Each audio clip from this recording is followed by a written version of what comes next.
Bueno, una vez más, muchas gracias. Vamos a comenzar, ¿sí? Hoy no solamente vamos a ver lo que son las prevalencias de micotoxinas, sino que también después vamos a hablar un poco sobre cómo impactan las micotoxinas en el organismo y qué estrategias tenemos para prevenir que ingresen y si llegasen a ingresar, qué otras herramientas podemos utilizar. Entonces, como venía comentando Horacio, ¿sí? Normalmente lo que uno ve en los informes oficiales es que hay una preocupación por las micotoxinas. De hecho, la FAO dice que el 25% de los cereales están contaminados. Ahora, es interesante ver cómo esto en realidad termina siendo algo más grave, porque lo que monitorea la FAO muchas veces es la prevalencia de los hongos. Pero cuando vamos a ver lo que nosotros monitoreamos, que es la toxina que genera el hongo, vemos que esos porcentajes son realmente mucho más superiores, como lo vamos a ver a continuación. Entonces, obviamente todos ustedes saben las generalidades de micotoxinas, saben que las micotoxinas son metabolitos que generan los hongos en situaciones de estrés. La micotoxina es una respuesta del hongo ante un desafío, ¿sí? Si el hongo está tranquilo y se siente cómodo, no va a producir la toxina. La toxina la produce cuando se estresa con un mecanismo de defensa. Y de hecho hay muchos hongos que pueden afectar los cultivos. Todos los hongos pueden afectar todos los cultivos. Sin embargo, hay hongos que tienen predilecciones por algunos. Por ejemplo, Fusarium prevalece más en maíz y Aspergillus prevalece más en soya.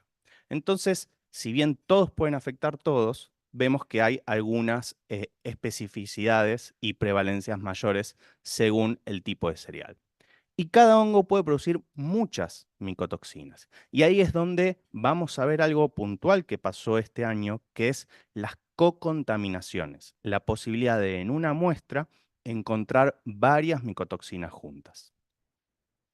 Ahora, el problema es que las micotoxinas son sumamente tóxicas. Estamos hablando de ppbs, es decir, estamos hablando de una persona, 8 personas en la población del mundo. O sea, un ppb es como que tratemos de identificar 8 personas en toda la población del mundo. Y hay toxinas como por ejemplo T2, como por ejemplo los tricotecenos, que tan solo con 40 ppbs ya empiezan a ser tóxicas. Entonces, fíjense el volumen de toxicidad, o sea, el impacto en la toxicidad que tienen estas toxinas y lo difícil que es controlarlas y ni hablar monitorearlas. Entonces, por eso ahí es que tiene mucha relevancia este trabajo que realizamos, que es el monitoreo. Porque monitorear una única muestra muchas veces nos va a dar un error, porque es difícil encontrar esos pequeños porcentajes de toxina. Es en el volumen de muestras, en el N, que nosotros vamos a poder tener un relevamiento correcto. Y hay técnicas, y ahí es donde también influye la técnica que uno está utilizando. Por ejemplo, las técnicas estándar sí son las cromatografías. Esas técnicas son sumamente sensibles y nos van a dar un buen margen de detección.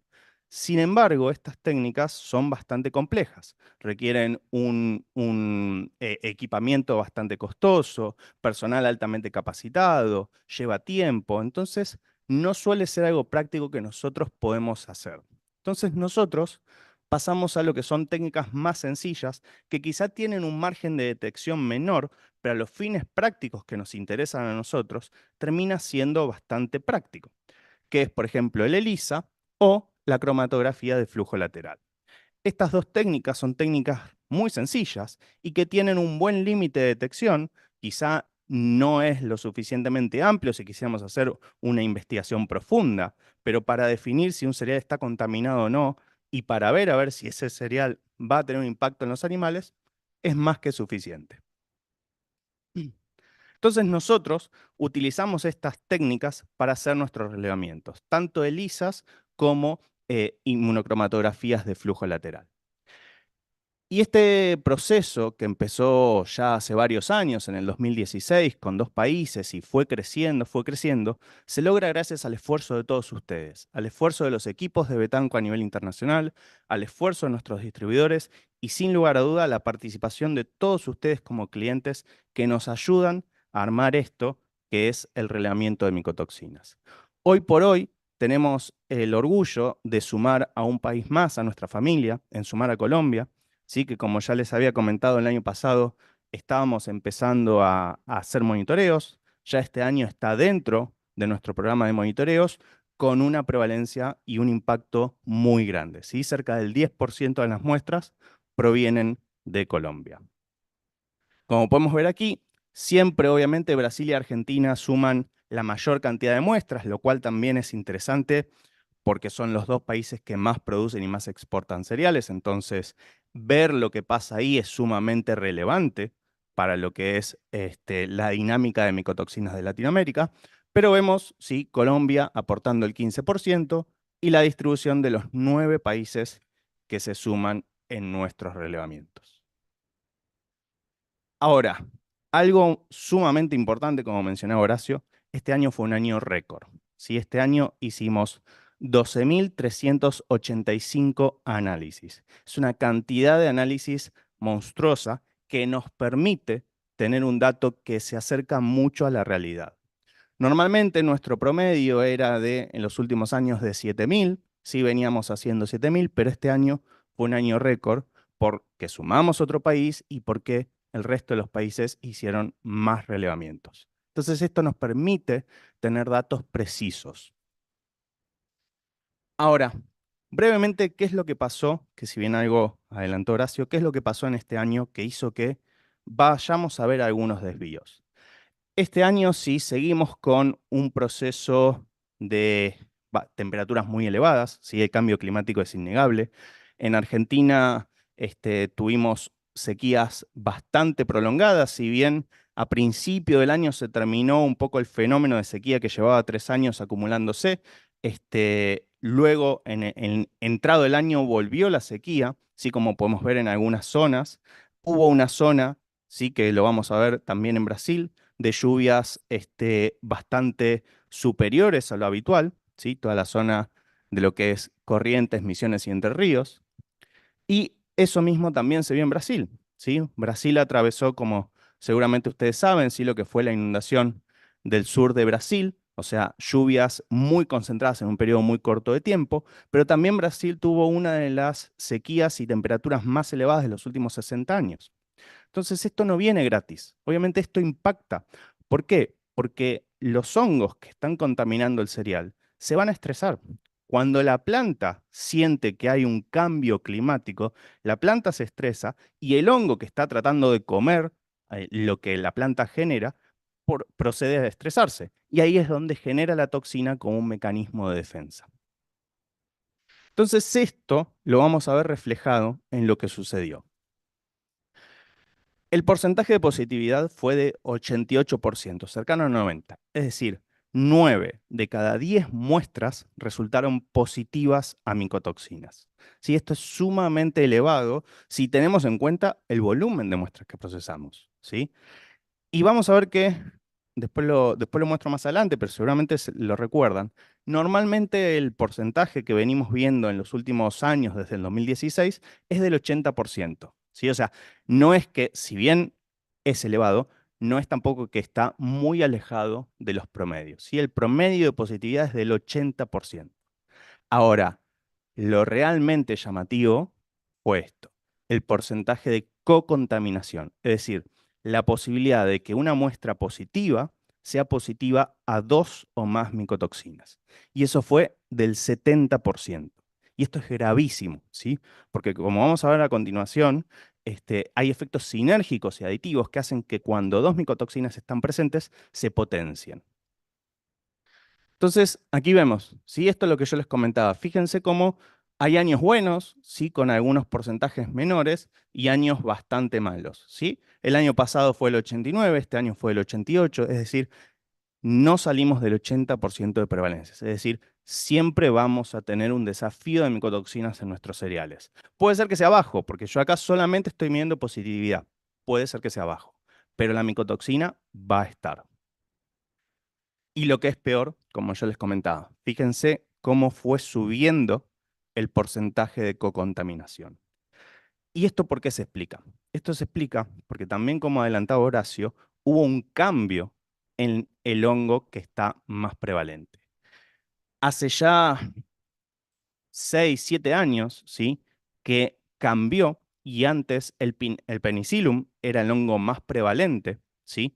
Que lo que generaba era aflatoxina y el penicillium por lo general, por cuestiones fisiológicas del hongo, solo produce penicillium solo produce, perdón, aflatoxinas en condiciones de almacenamiento.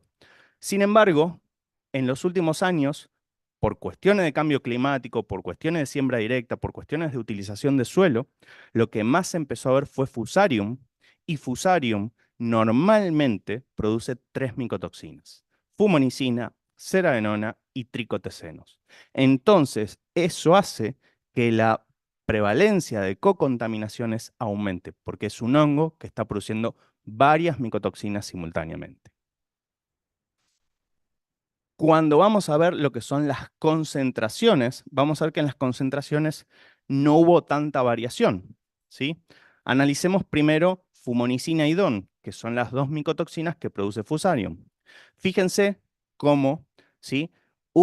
Si bien hubo perdón, esto es prevalencias, no concentraciones, prevalencias de fumonicina y DON. Fíjense cómo en el 2022 subieron las prevalencias, pero tampoco es que hay una variación muy notoria. Siempre fumonicina es más que DON, o sea, hay más prevalencia de fumonicina que DON. Esto tiene que ver mucho con qué cereales solemos monitorear más en nuestra producción, ¿sí? Fusarium puede contaminar tanto trigo como maíz como soya. Ahora, la micotoxina que va a producir depende del cereal. En el maíz, Fusarium produce más fumonicina que tricotecenos. Entonces, como nosotros monitoreamos más maíz que otros cereales, lo que solemos ver es mayor prevalencia de fumonicina. Y sin embargo, cuando vemos lo que es aflatoxina, fíjense lo que yo les comentaba. Fíjense cómo baja después de los últimos años. Fíjense cómo baja la prevalencia de aflatoxina y estamos en prevalencias cercanas al 40%. Esto es porcentaje general de toda Latinoamérica.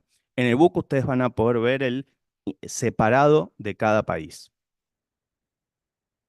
Ahora sí, veamos qué es lo que pasa con las concentraciones, porque una cosa es decir si la micotoxina está o no, pero es importante saber cuánto de esa micotoxina está ahí.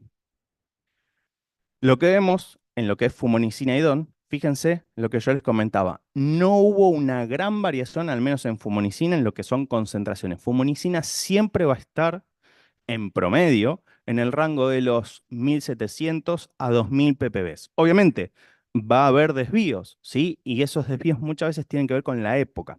Hay épocas, en las épocas de mayor lluvia, vamos a encontrar concentraciones más elevadas, en épocas un poco más secas, concentraciones más bajas, ¿sí? Porque el hongo también produce más micotoxinas según los porcentajes de humedad, pero en líneas generales, si tomamos un promedio, estamos entre los 1500 y 2000 ppb. Y lo que es tricoteceno, sí hay picos, porque los tricotecenos, el hongo produce tricotecenos por otra vía metabólica distinta, que tiene un poco más de variabilidad. Pero también estamos en el orden de los 800 ppb promedio. Pero fíjense lo llamativo de aflatoxina. Fíjense cómo va cambiando las concentraciones de aflatoxina. ¿Por qué? Porque la aflatoxina se produce en almacenamiento. Entonces, según las dinámicas de comercialización de granos y según si un año se almacena más, se retiene más por cuestiones macroeconómicas, van a hacer de que haya más o menos aflatoxinas en esos cereales. Entonces, la aflatoxina va a estar prevalente, sí, pero normalmente va a estar en concentraciones bajas, salvo algún cambio que haga que ese cereal se almacene más, y ahí es donde aparecen unos picos un poco más elevados.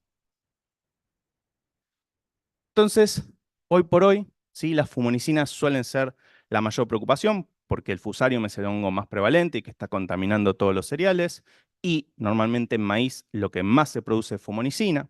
Vemos que hay como una distribución en donde los países más hacia el sur o más cercanos, o sea, más en la costa del Pacífico, tienen una mayor concentración de fumonicina, y si nos vamos más para arriba o más para la costa del Atlántico, hay una menor concentración de fumonicina.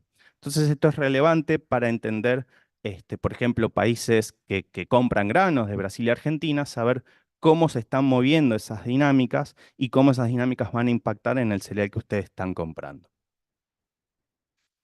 Ahora, hay algo importante a tener en cuenta. Fumonicina, por cuestiones físico-químicas de la molécula, tiene la capacidad de unirse a los azúcares del cereal. Y unido a ese azúcar se enmascara, es decir, los kits que utilizamos nosotros no la pueden detectar cuando está unida. Entonces hay una subestimación de la concentración de fumonicina que puede ser entre el 40 al 100%. Es decir, del dato que nosotros les estamos pasando de concentración de fumonicina, en realidad puede ser que haya el doble. Y ese azúcar, cuando entra al sistema digestivo y se degrada, la fumonicina se libera y ahí queda libre para hacer su efecto. Entonces, el dato que nosotros le pasamos, en realidad quizá hay el doble de fumonicina, que es lo que se llama fumonicina oculta, que tiene que ver con la capacidad que tiene de unirse a los azúcares. Y como saben, fumonicina tiene un montón de efectos tóxicos que los vamos a ir repasando a lo largo de la mañana, ¿sí? Pero uno de los más importantes, o quizá de los que más nos impacta, es el efecto crónico o subclínico, si se quiere, que tiene que ver con la síntesis de lípidos de membrana, que lo que termina haciendo es alterando ese proceso de síntesis y esto que deberíamos tener nosotros, que es una microvellosidad normal y correcta, termina fusionándose y generando esto. Y el resultado es disminución de superficie de absorción y pérdida de parámetros productivos, ¿sí? Y esto es lo que fumonicina hace de base, ¿sí? Con esas concentraciones de 1000 ppb, 700 ppb, fumonicina hace esto. Ni hablar cuando empezamos a subir las concentraciones. Otra cosa importante que les queríamos comentar es, bueno, con todo esto que hacemos, ¿cómo traducimos toda esta información de aumentos de prevalencias, cambio de concentraciones? ¿Cómo podemos entenderlo de forma práctica? Como les adelantamos el año pasado, sí, también en este ámbito, nosotros estamos desarrollando un software de monitoreo de micotoxinas que les va a permitir no tener que esperar, si bien lo vamos a seguir haciendo, porque es un lindo momento para volvernos a encontrar y comentar todo esto, no van a tener que esperar a cada enero para ver cómo se van modificando esas prevalencias. Van a tener disponible las prevalencias 24/7 a medida que las vamos cargando. Este software, ¿sí? No solamente va a ser una plataforma de visualización de las micotoxinas, sino que también va a poder procesar ese desafío y traducírselos en un riesgo, un índice que desarrollamos nosotros que les va a marcar el riesgo que tienen de que esa micotoxina que encontraron les cause problemas. Actualmente esto empezó el desarrollo en el 2023, en el 2024 empezamos a hacer todas las pruebas. Este año, o sea, ya estamos en el periodo beta, es decir, cargando datos y viendo qué errores pueden surgir. Y durante todo este año, algunos de ustedes van a poder empezar a probar este software y ver qué errores surgen y empezar a corregirlo. Y el lanzamiento va a ser a finales de este año.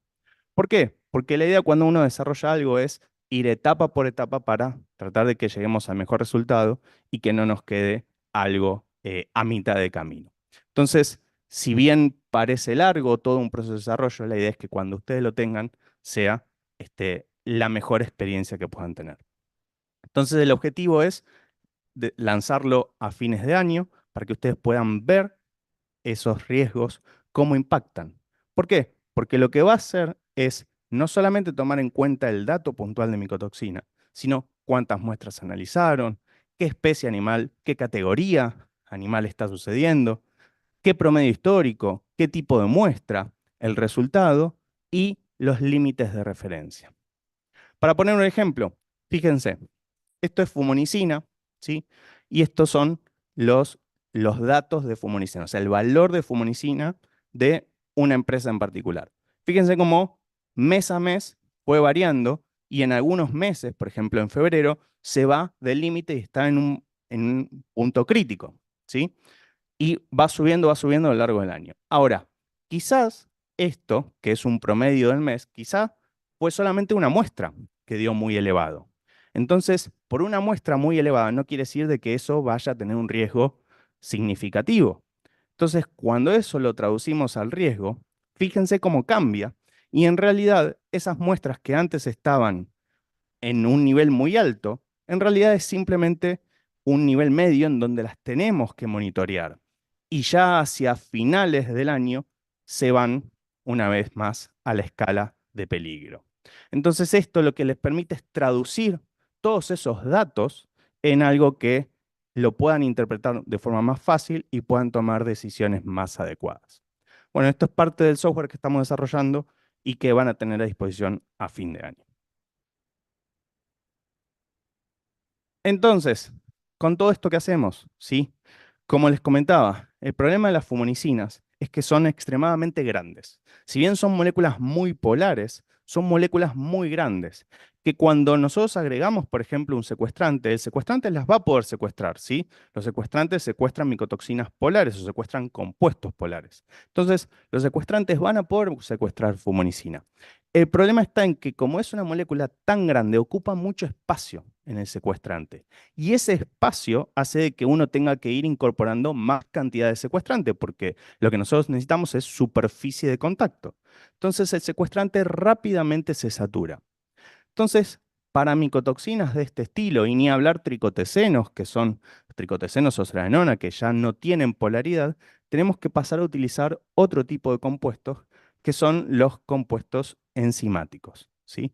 ¿Por qué? Porque necesitamos enzimas que actúen selectivamente sobre esas micotoxinas y sean capaces de destruirlas. ¿Un secuestrante las va a eliminar? Sí, pero vamos a tener que utilizar dosis muy elevadas. Entonces, con los inactivadores enzimáticos, nosotros podemos utilizar enzimas que van a actuar específicamente sobre esas micotoxinas. Aquí tenemos 4 enzimas, ¿sí? Para inactivar lo que es tricotecenos, ocratoxina, fumonicina y sraenona. Y fíjense cómo la micotoxina, que es esto que está acá, encaja específicamente en toda esta nube que es la enzima. Ese encaje es específico, no puede entrar otra cosa que no sea esa micotoxina. Entonces, si yo quiero destruir fumonicina, necesito una enzima específica para fumonicina. Entonces, justamente en esta situación en donde tenemos co-contaminaciones muy elevadas y hay muchas micotoxinas simultáneas, necesitamos herramientas que tengan todas las enzimas necesarias para poder destruirlo. ¿Sí? Como ustedes ya conocen, nuestro producto de ToxaPlus posee las enzimas que inactivan todos este tipo de micotoxinas de forma específica. Entonces, en estas condiciones es sumamente relevante utilizar este tipo de herramientas. Entonces, para cerrar, eso era lo que les queríamos comentar, ¿sí? Hoy por hoy las prevalencias se mantienen en niveles elevados, pero lo que sigue aumentando de forma casi incontrolada es las co-contaminaciones. Y dentro de las co-contaminaciones tiene que ver la prevalencia del fusarium, que hace que lo que aumenta es fumonicina y tricotecenos. Entonces, aquí tienen para descargar lo que es el book de micotoxinas, también va a estar disponible en la web, y ahí van a poder consultar no solamente todos estos datos, sino los datos particulares de cada país. Así que se los dejo para que lo descarguen 2 minutitos y seguimos con la siguiente parte.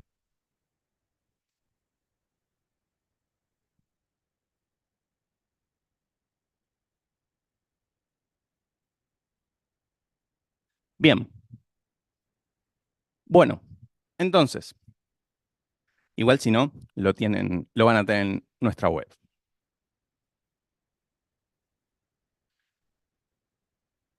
Entonces, como les comentaba, las micotoxinas están ahí y son una realidad. No vamos a poder escapar de las micotoxinas porque todos los cereales tienen micotoxinas.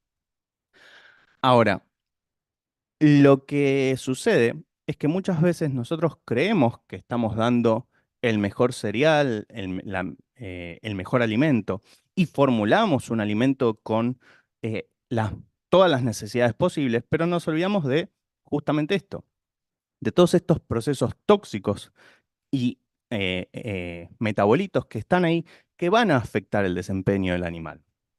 Y con lo que es micotoxinas, nosotros ponemos todos los productos para inactivar micotoxinas, pero en momentos críticos en donde las concentraciones son muy elevadas, obviamente puede llegar a haber algún pasaje de toxinas que estos productos no puedan cubrir. Entonces, es importante entender qué es lo que va a pasar cuando las micotoxinas, o porque no ponemos productos, o porque el producto no lo puede cubrir, porque no es específico, o porque el desafío fue muy elevado, ¿qué es lo que va a pasar en el animal?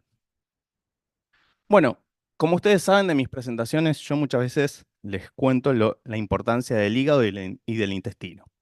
Pero yo creo que la forma más fácil de resumir por qué el hígado y el intestino son importantes es viendo lo que le sale al organismo mantener activo el hígado y el intestino. O sea, el hígado consume el 20% de la energía de mantenimiento y el intestino el 35%.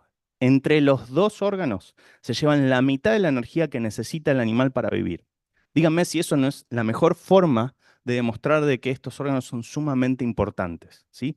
La mitad de la energía vital la consumen estos dos órganos. Entonces, entender que cualquier alteración que pueda impactar acá va a tener una consecuencia muy grande, es bastante sencillo.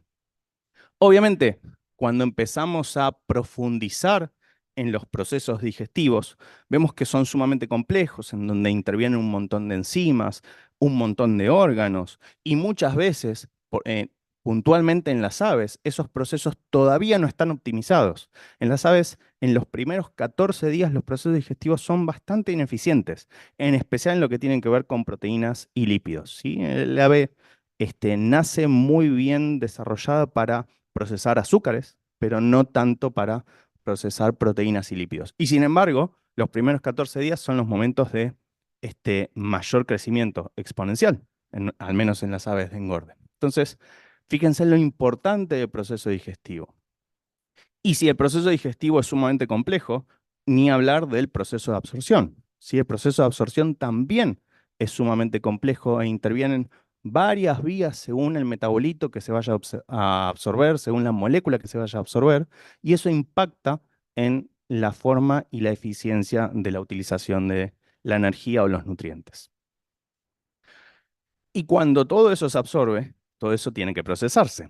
Y ahí vamos al hígado. ¿Sí? Antes estábamos en el intestino y ahí vamos al hígado. Y el hígado, de vuelta, como seguramente lo escucharon de mis charlas, es un órgano que hace todo. ¿Sí? Hace la cantidad de vías metabólicas que hace el hígado son incontables. ¿Sí? Se cree que hay más de 500 vías metabólicas. Y además, hay muchas vías que solamente las puede hacer el hígado. Si el hígado no las hace, no hay ningún otro órgano que las haga. Entonces, cualquier alteración hepática va a llevar a una falla en todas estas vías que son vitales para la supervivencia y obviamente el desempeño productivo. Y otra de las cosas sumamente importantes es la función del hígado como órgano inmune. El hígado tiene una estructura física que en las aves no está tan marcada como en los mamíferos, pero sin embargo no deja de tener importancia, que es el lobulillo hepático. El lobulillo hepático, la función que tiene es disminuir la velocidad de flujo de la sangre cuando la sangre ingresa al hígado. ¿Para qué? Para que esa sangre esté más expuesta en el hígado y todo lo que ingresa pueda ser sensado y filtrado por las células inmunes que tiene el hígado, por los macrófagos. De hecho, es tan eficiente este proceso que suele filtrar el 90% de las toxinas que ingresan. Por ejemplo, las micotoxinas. Y sin embargo, lo que además hace el hígado es que ese 10% que se le escapa, que no lo puede filtrar, lo sensa y le avisa al resto del organismo qué es lo que se le escapó. Entonces el hígado actúa como un filtro, pero también como un sistema de alarma, avisándole al organismo, mira, esto se me escapó, ten cuidado porque va a estar circulando. Entonces es sumamente importante en la respuesta inmune primaria, ¿sí? En la respuesta en la producción de proteínas de fase aguda, sistema de complemento, fibrinógeno. Entonces, cualquier daño, cualquier injuria que afecte al hígado va a terminar desencadenando en alteraciones y, obviamente, malos desempeños. Entonces, obviamente, vamos ahí a las micotoxinas. Y las micotoxinas tienen un montón de efectos clínicos que todos nosotros los conocemos bien, ¿sí? Todos nosotros hemos visto casos de micotoxicosis en campo y vemos cómo se afectan a nivel de la cavidad oral, el hígado, la molleja, los intestinos, problemas de crecimiento, ¿sí? Todos nosotros estamos familiarizados con estos problemas de micotoxicosis. Pero no necesariamente cuando pensamos en micotoxinas tenemos que pensar en micotoxicosis, ¿sí? Tenemos que pensar en ese caso clínico. Muchas veces las micotoxinas en concentraciones menores generan alteraciones mucho más graves, ¿sí? A veces nosotros nos quedamos con las alteraciones macroscópicas, pero en concentraciones menores las micotoxinas van a alterar el metabolismo, van a generar una inmunosupresión y van a generar una inflamación. Y eso muchas veces tiene un impacto económico más serio que las alteraciones macroscópicas. Por ejemplo, ¿sí? Fíjense, y esto es un muy buen ejemplo de ese efecto sinérgico y combinado que les comentaba antes. Las aflatoxinas tienen la capacidad de, por una respuesta que generan en nivel hepático, aumentar la cantidad de ácidos biliares que se generan, pero además bloquean la descarga de esos ácidos al intestino. Entonces lo que genera es una colestasis, ¿sí? El hígado se recarga de ácidos biliares y se empieza a trabar. Además, si nosotros a eso le agregamos tricotecenos, los tricotecenos inhiben la recirculación enterohepática de ácidos biliares. Entonces, por un lado tenemos la aflatoxina, que me aumenta los ácidos biliares y me frena la descarga, y por otro lado tenemos DON, que me inhibe que los ácidos biliares que están en el intestino vuelvan al hígado. Entonces, fíjense cómo se van combinando las micotoxinas en distintos mecanismos de acción, pero sobre un mismo órgano blanco. Otro caso, por ejemplo, las fumonicinas, ¿sí? Cuando un animal tiene un hígado graso, un animal obeso, las fumonicinas pueden interactuar con ese hígado generando un proceso inflamatorio que lleva a un proceso de hepatitis o un hígado hemorrágico. Y esto, si bien este paper está hecho en ratones, es algo muy normal que pasa en las aves de postura. ¿Sí? Las aves de postura, por cuestiones fisiológicas del hígado, suelen sufrir hígado graso, es normal, es algo fisiológico. El problema es que cuando nosotros le agregamos fumonicina y le agregamos algún disparador de estrés, eso nos lleva al hígado hemorrágico, que es un síndrome que todos ustedes conocen muy bien.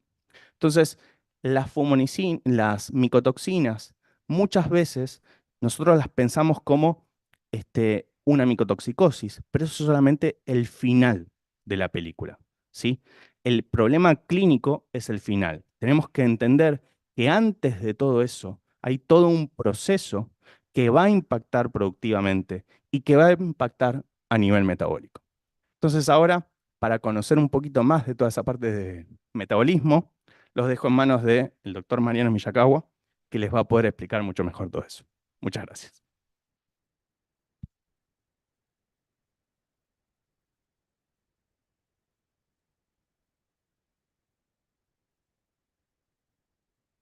Bueno, buenos días.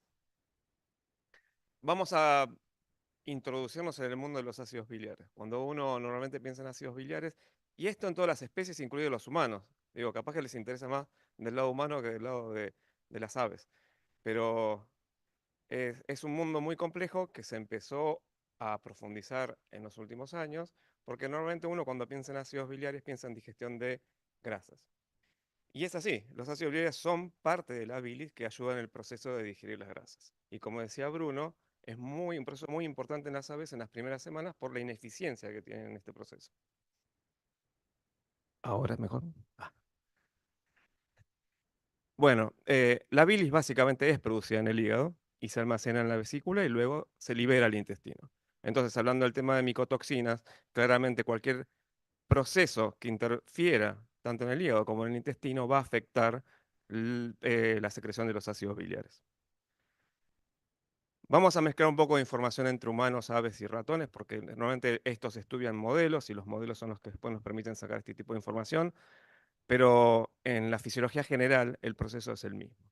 Básicamente la característica de los ácidos biliares es que promueven la absorción de lípidos, pero no solo de lípidos, sino de cualquier molécula que tenga ese comportamiento que tienen los lípidos y que necesita ser emulsionada para ser absorbida, como puede ser una vitamina. El tema con la emulsificación de las grasas es que, bueno, en humanos se producen los famosos kilomicrones, que en aves tiene otro nombre, pero es muy similar en estructura, que son los protoquilones. Los ácidos biliares, que es más importante tal vez que el proceso en sí de absorción de grasas, es que funcionan como hormonas. Y cualquier cambio en el pool de ácidos biliares va a tener un impacto en la fisiología del animal más allá de la digestión. Entonces, al funcionar como hormonas, están involucrados en muchos procesos de regulación de procesos metabólicos. Y lo hacen a través de activación de señales, tanto en el intestino como en el hígado y en otros órganos, incluido el cerebro. Lo importante de los ácidos biliares, para empezar a ver un poco más profundidad la charla, es la circulación enterohepática. Es decir, la circulación que tiene del hígado al intestino, pero después la reabsorción desde el intestino al hígado. Y en este proceso están regulando la homeostasis de triglicéridos, proteínas, glucosa y finalmente la energía de todo el animal. Por eso tomó bastante importancia en la avicultura por el proceso de regulación de energía y este proceso está relacionado básicamente con la productividad. Entonces, al prohibirse los promotores de crecimiento antibióticos, se empezó a mirar mucho este tema por la posibilidad de manipular todas estas vías para poder mejorar la productividad de los animales en forma alternativa a lo que se hacía con los antibióticos promotores. Finalmente, algo importante es que el tamaño de la reserva de ácidos biliares está muy regulada, tanto en el intestino como en el hígado. Si no, como dijo Bruno, se producen toxicidades tanto a nivel intestino como a nivel hígado. Cualquier desregulación que pase en este ciclo termina teniendo un impacto muy fuerte en el metabolismo del animal y de los humanos, ¿no? Cuando uno se siente mal, cuando comió algo pesado, muchas veces es porque ese pool de ácidos biliares está desregulado. Y lo que hacemos es tratar de corregirlo. No es que el hígado se inflamó, sino muchas veces pasa que ese pool se descontroló y sufrimos las consecuencias.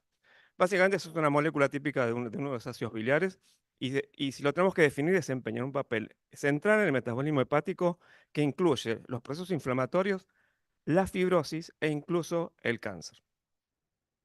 Este más o menos es un esquema de cómo es la recirculación. eh, Ahí está. Cómo es la recirculación de los ácidos hepáticos en casi todas las especies. Es producido a partir de colesterol en el hepatocito como un ácido biliar primario no conjugado. Al no estar conjugado, es muy liposoluble.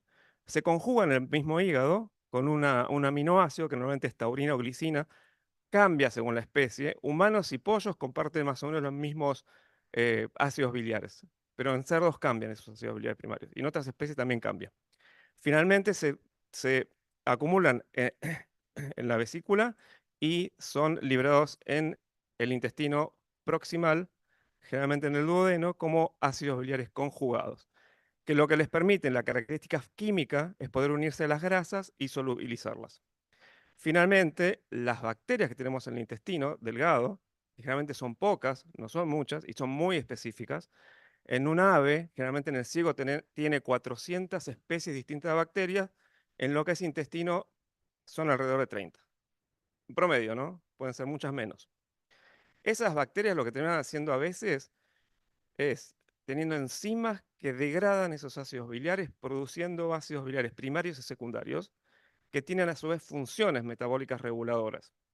Y es importante, y ahí es donde entramos con la microbiota, que ahora voy a hablar un poquito más, porque la microbiota determina cómo se van a producir esos ácidos biliares secundarios, que tienen un impacto muy fuerte en lo que es salud del animal. Finalmente, casi el 90% de esos ácidos biliares que se secretaron se vuelven a absorber, vuelven al hígado, y el hígado censa quiénes entraron, cómo entraron, qué cantidad entró, y regula la producción de esos ácidos biliares nuevos o la secreción de esos ácidos biliares que están recirculando. Parte de ese 90% que entró sigue en circulación.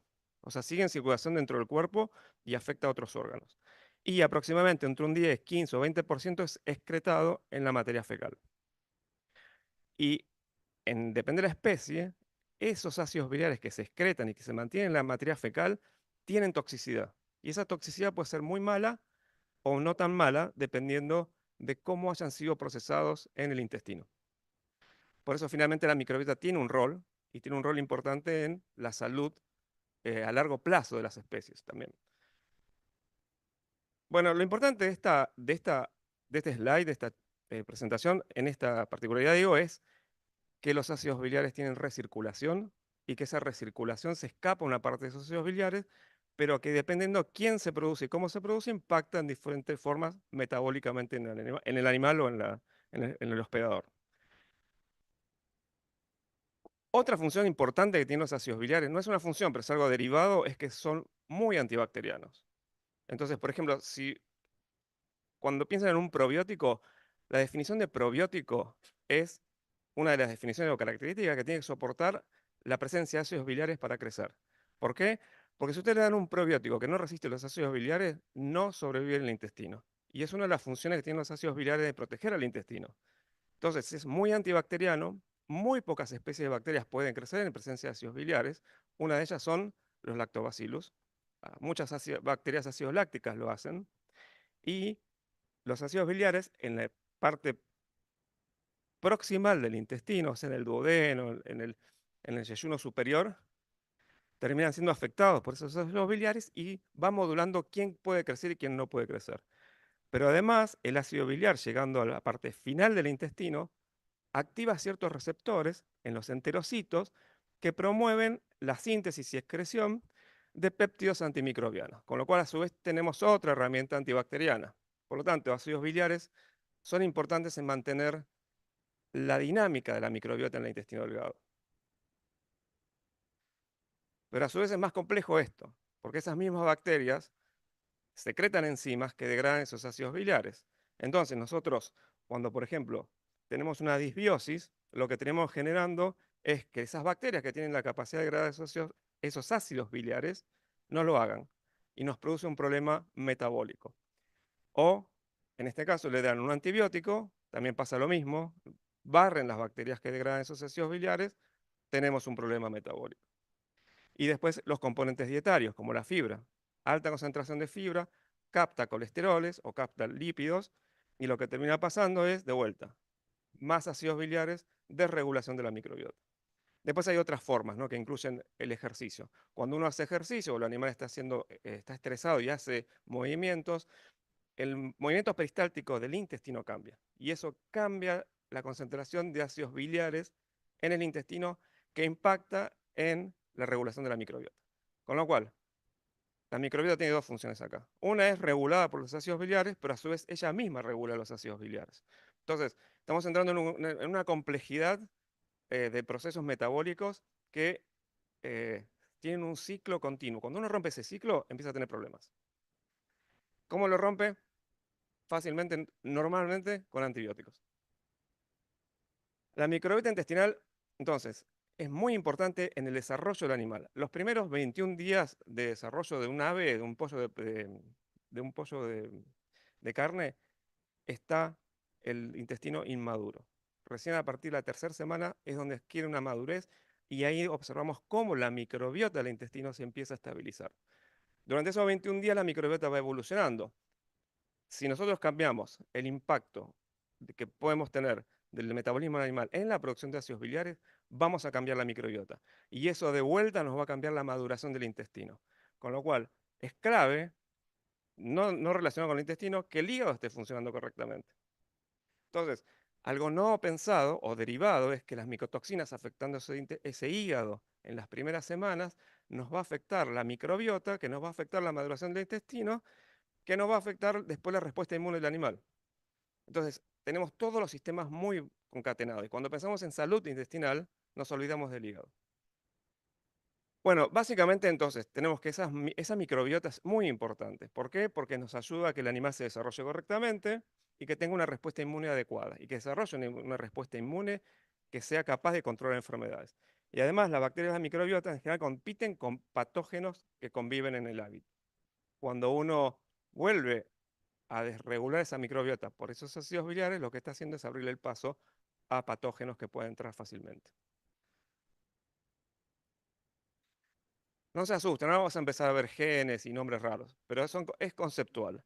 La idea es que nos llevemos ideas conceptuales para después seguir pensándolas o eventualmente profundizarlas.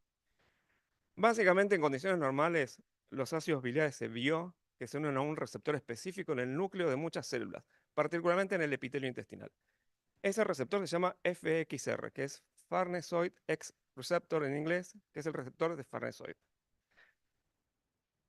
Ese receptor se vio que está involucrado, miren, un montón de cosas, incluyendo el metabolismo de los lípidos, de los ácidos biliares, perdón, el metabolismo de los lípidos y el metabolismo de la glucosa. Eh, Tiene una relevancia importantísima en todo lo que son los procesos energéticos y el balance energético del animal y los humanos. En condiciones normales, entonces, esos ácidos biliares se unen a ese receptor y median su propia síntesis y la regulación del metabolismo. Cuando nosotros lo desregulamos, ahí empezamos a tener problemas. ¿Cómo es el eje? Esto es un hígado humano, intestino humano, ¿no?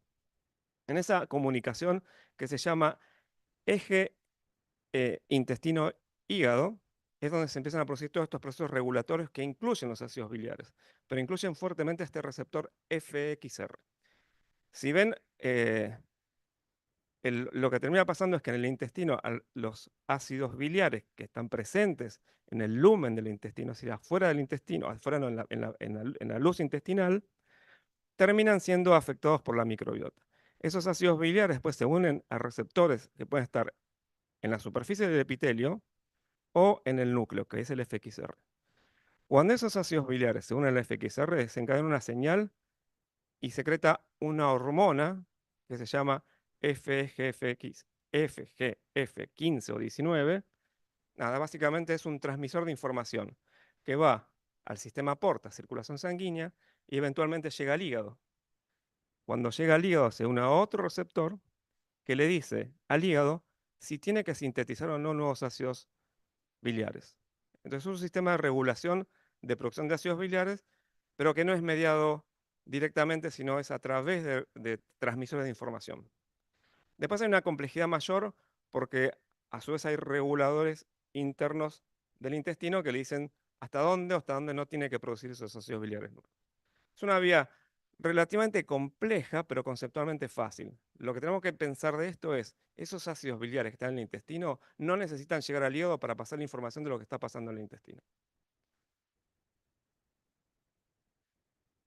Bueno, este es todo el proceso de síntesis. Lo que le quiero mostrar con este slide es la complejidad de lo que estamos hablando. Cuando uno habla de ácidos biliares, no es una molécula sola, sino son cientos de moléculas que se terminan produciendo luego del metabolismo de la microbiota.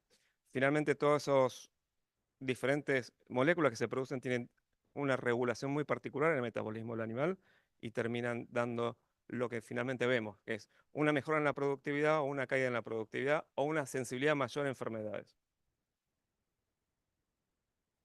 También los ácidos biliares secundarios, que son los que se producen al final por la microbiota, se han demostrado que tienen efectos muy importantes en la regulación del sistema inmune y la protección. Particularmente en enfermedades humanas hay dos que llegan, que es el UDCA y el TUDCA, que afectan la permeabilidad del intestino a moléculas o a bacterias. Y esto finalmente es lo que produce aumento de infecciones no deseadas de bacterias que están en la luz intestinal. Pero a su vez desencadena toda la reacción inflamatoria que protege contra esas enfermedades. Entonces, los ácidos biliares van de vuelta más allá de solamente la digestión de la grasa, sino que incluso funcionan como mediadores de inmunidad y de regulación de respuesta inmune. Y a una particularidad del hígado, a diferencia de otros órganos, es que se regenera rápidamente. ¿Y cómo se regenera rápidamente? Es en medio de una incógnita, pero se está empezando a develar cómo es la autorregulación, porque no crece. O sea, si usted tiene un daño en el hígado se repara, pero no crece un hígado más grande que el cuerpo. En un momento se acorta se autorregula el crecimiento.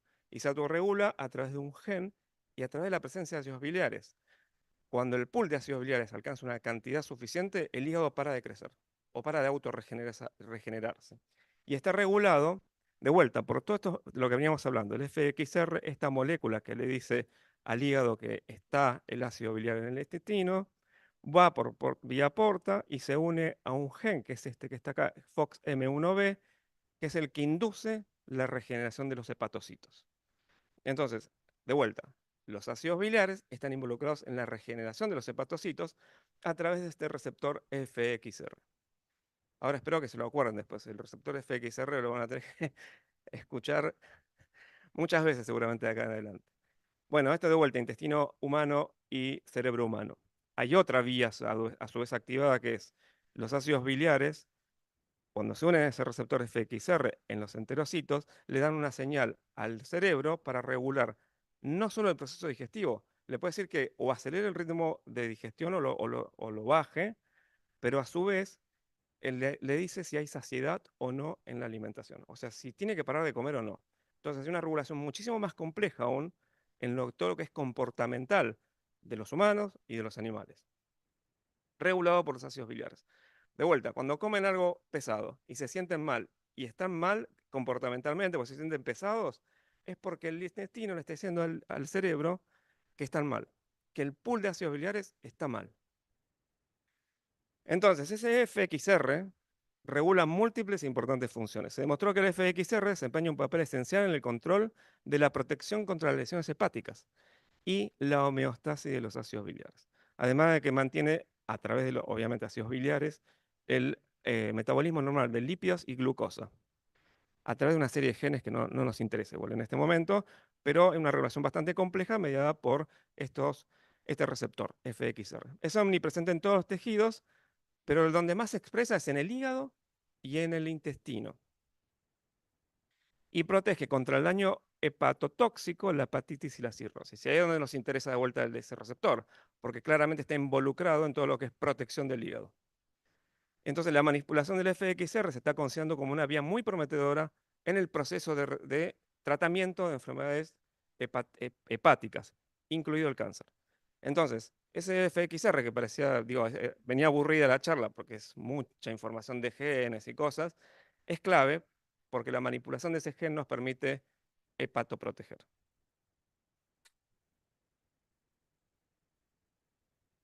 Bueno, y este es un mini resumen. Van a ver muchas diapositivas que se repiten, pero básicamente es tratar de volver a simplificar la información, porque son procesos muy complejos y a través de la repetición capaz que podemos acotar un poco esa complejidad. Entonces, recuerden, hay un eje hígado-intestino, ese eje está dominado principalmente por el proceso de producción y secreción de ácidos biliares, se autorregula, la producción de ácidos biliares se regula por los propios ácidos biliares y se transmite información a través de una hormona se llama FGF15 y la microbiota está muy involucrada en ese proceso de regulación de toda esa información que va circulando. Entonces, la microbiota es importante, no sé si la podemos manipular nosotros en cualquier momento para decir cómo la podemos manejar, pero sí tiene un funcionamiento clave.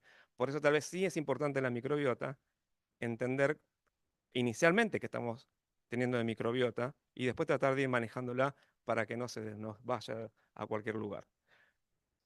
Y eso es a través de todos los procesos, ¿no? Dieta, procesos de aditivos que uno le va agregando y tratamientos eventualmente terapéuticos. Y acá es donde entra la solución, digo, porque ahora venimos viendo solamente problemas y las soluciones a veces las venimos usando y la información nueva nos permite a veces entender mejor por qué la estamos usando y cómo podemos mejorarlo. La silimarina. El cardo marino es una planta que se ha utilizado por 2000 años para mejorar las funciones hepáticas, con lo cual no necesita casi demostración de que es algo súper útil. La silimarina tiene básicamente una composición química que está basada en flavonoides, eh, y los flavonoides son de diferentes características moleculares. Se ha demostrado que la silimarina está asociada, la mayor parte de su actividad está asociada a uno de esos flavonoides que se llama silibina. Después los otros tienen funciones, pero lo que termina pasando es que esas funciones a veces no son tan claras como la potencia que puede tener la silibina.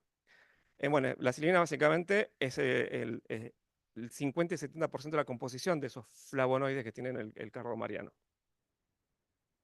Y se ha demostrado, hay muchísima información publicada sobre los efectos de la silimarina. La silimarina tiene capacidades de antioxidantes, antivirales, hipocolesterolemia, antidiabética, sanadora de heridas, etc. Con lo cual, hay eh, muchísimos efectos positivos que tiene la silimarina en diferentes sistemas de los organismos,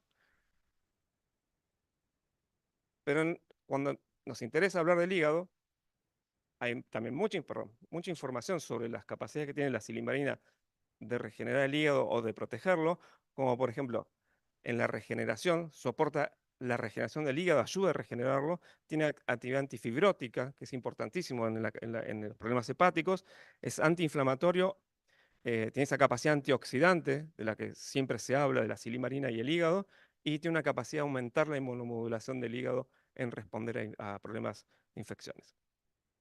Básicamente, la diferencia en el caso de betanco, la molécula de betanco tiene una característica muy particular que es beneficiosa y es una de las grandes diferencias que tiene, es que la silimarina en sí es poco absorbible. La biodisponibilidad de la silimarina en sí y de la silimarina en particular es baja. Esto implica que entre el 20 y el 50% de lo que uno pone puede llegar a ser al hígado, a ser absorbido. Y la molécula de betanco, esta es la característica normal, ¿no? Una parte de todo lo que tenemos acá se absorbe. En cambio, la molécula de betanco está conjugada con un grupo fosfato para poder aumentar su absorción. Y eso le da un beneficio particular, preservando las características de efectos biológicos que produce la silimarina, pero con una mayor capacidad de absorción. ¿Es importante esa absorción? Sí, es importante porque nosotros apuntamos a que vaya al hígado. Y para que vaya al hígado tiene que ser absorbido. Pero lo que se ha visto de características de la silimarina en sí, que tiene dos efectos importantes. El conocido efecto sobre el hígado, que es a través de la absorción, y un efecto indirecto a través del intestino. ¿Y por dónde lo harían a través del intestino al hígado? Por el FXR. Digo, estoy hablando hace una hora del FXR para... Bueno, ¿por qué? Porque hay un eje, de vuelta, el eje este intestino-hígado es súper importante. Y hay una comunicación permanente entre el hígado y el intestino a través del FXR. No, y otros receptores. No, yo digo, el FXR es el más conocido. Bueno, cuando nos centramos en las enfermedades del hígado, tenemos enfermedades crónicas y enfermedades agudas. Las enfermedades crónicas son por exposición constante, lo que llevan básicamente es una acumulación de ácidos biliares citotóxicos. Estos ácidos biliares se acumulan y termina siendo una producción tóxica que lleva a la degeneración del hígado. Se hace a través de la activación de células de TELAC, que básicamente son células que llevan a que haya una fibrosis del hígado. Si uno inhibe esas células, la fibrosis disminuye. Por otro lado, tenemos lo que es la parte aguda, que es, por ejemplo, una exposición fuerte a una toxina. Y esto lleva a un estrés oxidativo afectando la mitocondria. En ambos casos afecta a la mitocondria, pero en este es muy claro el efecto sobre la mitocondria, que lleva a una disfuncionalidad de la célula, que lleva a una hepatotoxicidad y eventualmente una falla del hígado. Se ha probado que la silimarina en forma clínica afecta y mejora los dos, el crónico y el agudo. ¿Y cómo lo hace? Rápidamente, disminuyendo, como vimos, la acumulación de ácidos biliares a través del FXR. Y la inhibición de las células estelar, con lo cual se inhibe la fibrosis. Pero también tiene ese efecto antioxidante tan famoso, es el que le permite disminuir el estrés oxidativo sobre la mitocondria y preservar la función de los hepatocitos y salvar al hígado del daño que puede producir esa toxina. Esos son los grandes efectos que tendría la silimarina sobre el hígado. Pero acá empezamos con el soporte científico que tiene toda esta información. La silimarina se probó en el año 2016, que hace relativamente poco, que tiene la capacidad de unirse al FXR en el hígado. Al unirse al FXR en el hígado, se encadena una serie de efectos fisiológicos que preservan la función hepática ante el daño. Entonces, la silimarina puede actuar con el FXR. De hecho, se lo llama un agonista, es decir, simula o se une como si se uniese un ácido biliar. Entonces, la silimarina se une al FXR y se encadena todas esas funciones que nosotros estuvimos viendo rápidamente en los anteriores slides. Y se ha probado que la silimarina aumenta, esto es, miren, esta es la capacidad que tiene ese receptor de expresar señal. Si yo lo toco con un ácido biliar, se eleva su expresión. Cuando le ponen silimarina, que está acá, esto es silivina y esto es silimarina. Cuando aumentan la concentración de silivina o silimarina, ese receptor aumenta su transmisión de información. Es decir, que la silimarina en esto es claro que está desencadenando toda la cascada de señales que desencadena el FXR. Y eso impacta, esto miren, es la producción de ácidos biliares, es regular la producción de ácidos biliares. Lo que estamos haciendo con la silimarina es disminuyendo o aumentando el pool de ácidos biliares tanto en el hígado como en el intestino. Pero no solo eso, si ven estos colorcitos de acá, es la composición de esos ácidos biliares. Yo les mostré que era muy compleja la composición, lo que termina haciendo es afectando la composición de esos ácidos biliares. Y el resultado indirecto de eso es cambio en la composición de la microbiota, cambio en la regulación metabólica del intestino y del hígado. Entonces, la silimarina claramente está regulando ese pool de ácidos biliares e impactando en el metabolismo del hígado y el intestino. Indirectamente, lo que está también haciendo es cambiando todos los genes de regulación de la inflamación del hígado. ¿Por dónde? Del mismo lado, desde la regulación del FXR. Y además, los genes relacionados con el metabolismo de la glucosa y los lípidos. Entonces, el efecto al final es más sencillo. Esa unión al FXR de la silimarina impacta en la regulación de un montón de genes que están asociados a procesos metabólicos del hígado. Esto, que nos quede claro, es un paper que focaliza exclusivamente en la silimarina actuando a nivel hepático. No lo miran en otro lado, es todo a nivel hepático. Entonces, algo del modelo es que esa silimarina no fue inyectada, se fue dada en forma oral, con lo cual, ahí de vuelta volvemos, esa biodisponibilidad o esa absorción de la silimarina es importante para que el efecto que se vio en el hígado exista. Entonces, la silimarina administrada oralmente activa el FXR en el hígado y dispara la regulación de múltiples importantes funciones, incluyendo la hepatoprotección, el metabolismo de lípidos, proteínas e hidratos de carbono y procesos inflamatorios. Pero desde el 2016 a la fecha han aparecido un montón de trabajos asociando la silimarina y la FXR. Y se ha avanzado en el conocimiento. Por eso hoy en día tenemos una información muy rica e interesante para entender mejor cómo podemos utilizar este tipo de productos. Y uno de esos es cómo la silimarina actúa directamente en el intestino sin necesidad de dar todo el proceso de señalización en el hígado. Es decir, este trabajo es muy complejo, y han hecho un trabajo muy bueno esta gente. Lo que hicieron fue básicamente sacar todo el FXR que está en el hígado y dejar solamente en el intestino. Cuando ponen la silimarina en forma oral, se une el FXR en el intestino y le manda la señal directamente al hígado, produciendo cambios muy similares, pero no tan potentes, como los que ocurrían en el hígado con la silimarina per se. Entonces, describen todo el proceso, que es interesante porque es molecularmente cómo se termina desencadenando todas esas señales. Pero está muy relacionado con lo que vimos anteriormente. Ese FXR en el enterocito se une la silimarina. La silimarina lo que termina desencadenando es esa liberación de esa hormona, ¿se acuerdan? FGF15, que va al hígado y le dice al hígado que hay problemas o que no hay problemas. Lo regula, básicamente. Entonces la silimarina actúa a nivel intestinal, mandando información al hígado. Entonces, desde un punto de vista molecular, el FXR, tanto intestinal como hepático, contribuyen a la regeneración del hígado, porque eso ya estaba probado desde antes, pero la silimarina lo que está haciendo es activándolos en los dos lados, promoviendo la regeneración del hígado, pero además todo el metabolismo de los ácidos biliares, las proteínas y los hidratos de carbono y los lípidos. Entonces, ambas acciones están potencialmente relacionadas, porque por un lado protegen el hígado.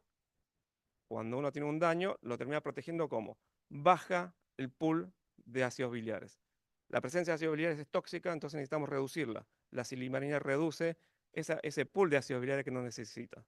Y después promueve la proliferación de hepatocitos, es decir, deja de que se siga intoxicando el hígado y le dice que se regenere. Y ese es el proceso básicamente por el cual mejora la función hepática rápidamente la silimarina. Esto que parece súper complejo, es complejo. Pero bueno, básicamente lo vamos a tratar de resumir. Este es un hepatocito y hay dos procesos por los cuales la silimarina afecta fuertemente el metabolismo. Uno regulando el colesterol, el proceso de degradación de colesterol y transformación de colesterol, por ejemplo, en ácidos biliares, y el otro en los triglicéridos. Finalmente, esto hace que se produzcan o no los ácidos biliares, se produzca o no mayor o menor procesamiento de colesterol y de lípidos. Pero el otro rol es en el intestino. En el intestino se está excretando y reabsorbiendo esos ácidos biliares. Lo que está haciendo la silimarina es aumentando la recirculación. Es decir, por un lado le frena el proceso de producción de ácidos biliares, pero por otro lado acelera la recirculación. ¿Para qué? Para poder regular rápidamente ese eh, pool de ácidos biliares que se necesita para estar sano. Entonces la silimarina reduce la síntesis endógena de ácidos biliares y acelera la circulación enteropática en lo que es intestino e hígado. Y después esto termina teniendo un impacto en la microbiota. Entonces la regulación del metabolismo lipídico por la silimarina en aves está totalmente unido a la modulación de la composición de la microbiota intestinal. Entonces, va más allá, de vuelta, el impacto que tiene la desregulación por una micotoxina o por una intoxicación con micotoxinas en el metabolismo, sino que también estamos afectando la microbiota y eventualmente favoreciendo, por ejemplo, la presencia de patógenos. Con la silimarina lo que estamos haciendo es restituir eso rápidamente o tratar de que no tengamos esos problemas y no afectar tan fuertemente al animal en todos esos compartimientos: intestino, hígado, microbiota.